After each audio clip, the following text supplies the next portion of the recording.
Happy Friday, everyone, and welcome to MALN Opinion Plus, a weekly series airing every Friday. This is a space for our opinions where we talk about current events and questions the Latino community is curious about. This week, we're joined by Norma Mora. Norma acts as Community Liaison for Caregiver Homes here in Massachusetts. Caregiver Homes works within the state to assist people who have dedicated their time to being a home caregiver for a person or family member in need. Thanks for joining us today, Norma. Thank you. Good morning to all. Of course. And so to start off, would you mind telling our audience just a little bit about Caregiver Homes and how it started and why?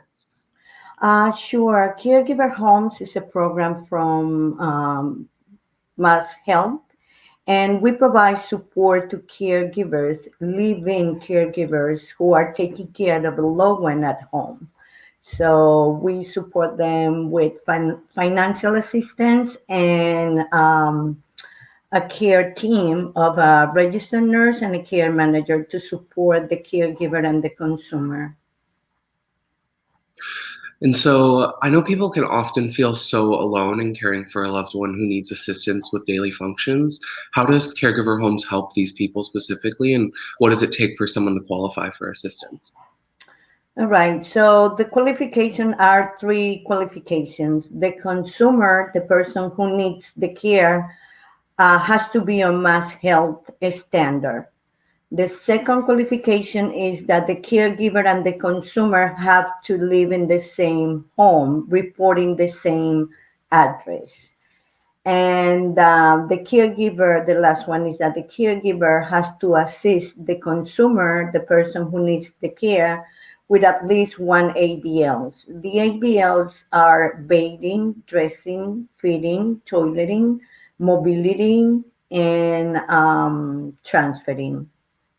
And those are something that someone would need help with every day?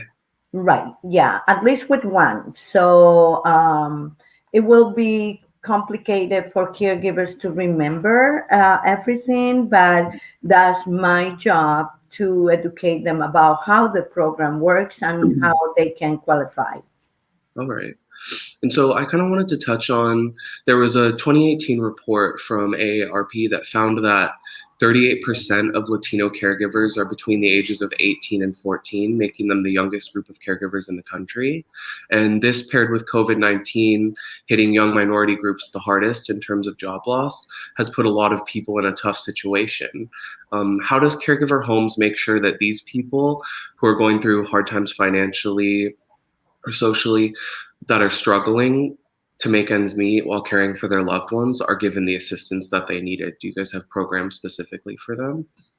Yeah, obviously, not everybody can qualify for our program, but we try our best to guide them and for them to navigate through the system so they can qualify to our program. Our culture is to take care of our loved ones at home instead of taking them to any other facilities. Nobody cares like family.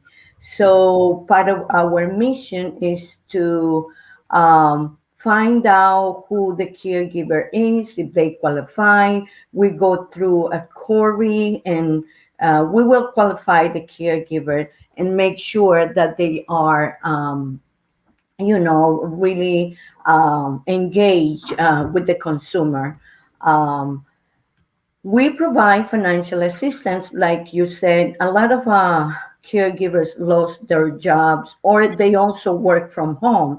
So it was having another job at home. So we do provide a lot of support through the nurses and the care managers, who the nurse will be able to find out what is going on with this person at home, and the care manager will connect the caregiver with other community resources, like maybe finding the right bed, the right shoes, the right bars for the shower, things like that.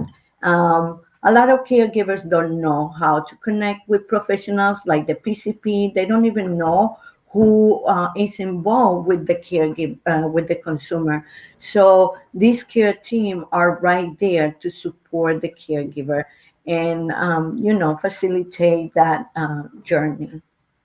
And so working with this care team and all of that, it seems like it would take a lot of possibly frequent in-person meetings.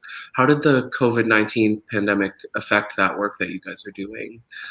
Since exposure could be so deadly for people at home who might be needing care. Right. So one of our um, we stand out because we provide technology to the caregivers. So whoever doesn't have like the right phone or an iPad, our company will provide them with an iPad.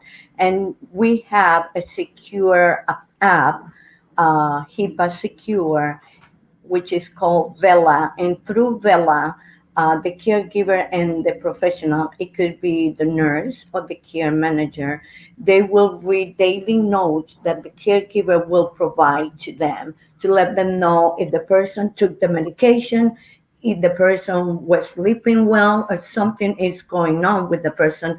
So we will know right there through this app how this person is doing at home. So with the COVID-19, we were able to connect with the caregiver. There was no problem at all. One of our requirements is to connect face to face to with the caregiver every once a month. And now um, with I apologize, No with worries. the caregiver um, being able to connect with technology, so the care team will be able to know how the person is doing at home. So with COVID-19, we always connect with the caregiver.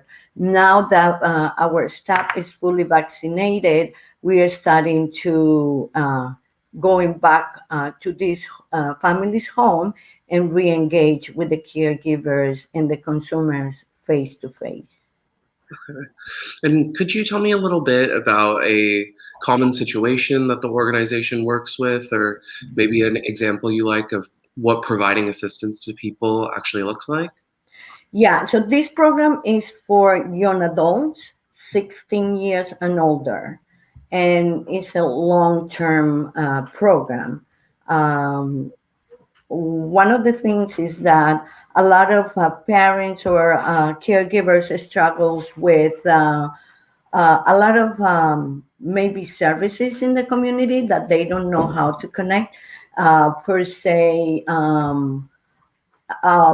caregiver who has an autistic young adult. So we connect them with DDS, with maybe they belong to DCF. So we work with them. We work with DMH. Maybe a senior is struggling with the right health insurance. So we connect them with senior care options, and they will have the ability to get better transportation. Maybe they don't have to pay a co-payment for their medications. So we really connect them with other community resources. All right, that sounds really helpful. And Yeah. how did you get involved with Caregiver Homes? So my job is a community liaison. So I engage with professionals at health centers, hospitals. We do outreach tables providing information in many languages to the community. Before COVID-19, we used to engage with health fair events. Now, through the COVID-19, we engage through virtual meetings, network meetings through Zoom or any other platforms.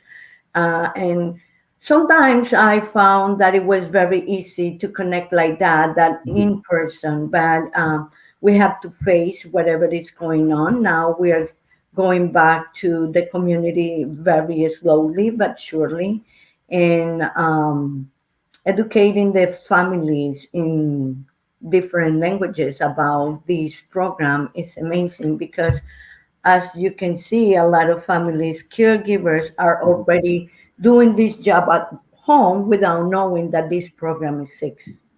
Hmm. And so, how would someone who's starting to think about becoming a full-time caregiver, or it might be an option for them, get the information they need to know if that even is an option for them, something they can do?